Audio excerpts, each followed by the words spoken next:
I'm like, where you staying at? He was like, I'm staying at so-and-so house. I think he'll probably let you stay there too. Let's call him. I'm like, all right. He calls and he's like, man, both of y'all pack your bags and come down. We took that 14-hour drive down to Atlanta. Stayed there for a week, bro. I booked the studio. It was Loud House. Shout out to Loud House. That was his first studio I Oh, ever for been to. real? That's I crazy. fuck with him over there, That yeah. was the first studio I went to in Atlanta. And the engineer there at the time was like so awesome, so cool. He didn't record anything. I just literally just made beats, bro. My mom calling me every 5 minutes. Is everything okay? Did y'all make it? All this extra stuff. But bro, like, it's like I just knew that if I just plant this seed and I just keep watering it, results are gonna come. It's gonna crack off. And then when I came back a few months later, that year in 2018, I got my first placement. My first placement with Atlantic Records. Shit, God did. Yep. Damn. Yeah, that's real. And then I showed my mom, this is what happens. I got my first check.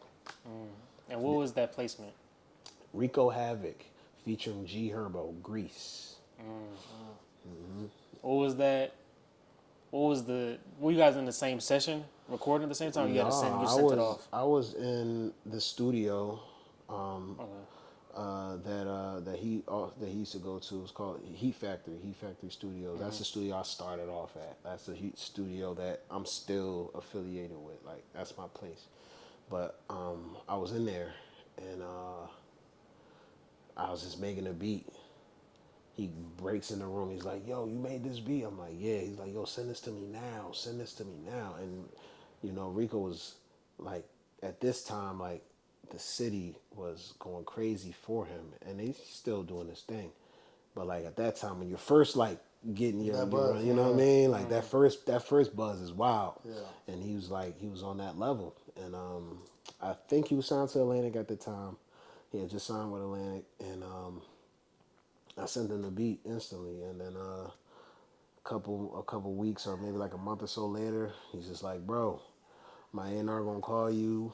They want to do the business on the beat, and then that's when I got the phone call or the text message from his A&R, which is somebody that I was always like looking forward to, like at least trying to meet Right. in person, and then he asked me how much I wanted for my beat, got the beat, got the price, you know what I mean? I felt like I was rich. I felt like I was on top of the world. And then when it finally came into my account, I'm like, no, I don't even want it in my account. I want a check, like, Yeah. show my mother, you know? And it just showed that it could be done, you know what I mean? And then I got a lot of good examples of people who were in my position at that time who stuck through the the trials and tribulations of trying to grow as a producer. And I followed a lot of their footsteps, being coachable, you know. And I'm inspired, bro. I'm inspired by the grind. That stuff just makes me want to go harder. 'Cause who wants to? We already know what it's like to be broke. Like you know what it like. At least for me, like I know what it's like to be like trying to figure it out, borrowing money and not knowing how you're gonna get here to there, and you know your car breaking down, not money to fix. Like I just know what it felt like.